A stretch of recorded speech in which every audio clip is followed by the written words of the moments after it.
Things don't always work the way we think they will, do they? That's even true for people of faith, and that can cause us some real problems. When we think things are going to work out a certain way, and they don't, we can easily get frustrated and allow our faith to struggle. Is that the way it's supposed to be?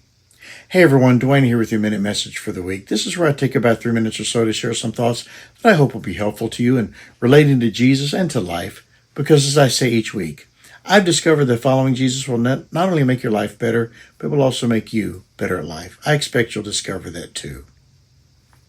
There was a man we read about in the Old Testament book of 2 Kings chapter 5, who was the commander of the Syrian army. He was a great soldier, but he had the dreaded disease of leprosy. His servant girl told him about the man of God, the prophet Elisha, who could heal him. Naaman went to Israel to be healed, but almost missed his miracle. When he came to the prophet's house, Elisha didn't even come out to see him. He sends his servant out to Naaman, who tells him to go to the Jordan River and wash himself 7 times. This makes Naaman very angry. Why?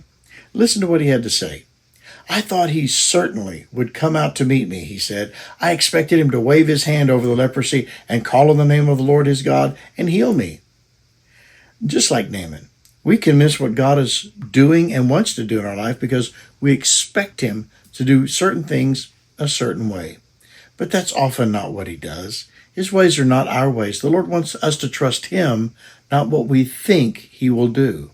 Thankfully, Naaman had others around him that encouraged him to do what Elisha directed him to do. They said, "If the prophet had told you to do some difficult thing, wouldn't you have done it?"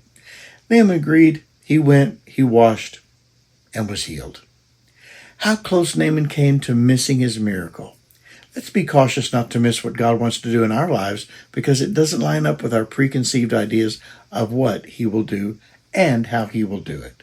Let's trust him no matter what things look like or how they're going.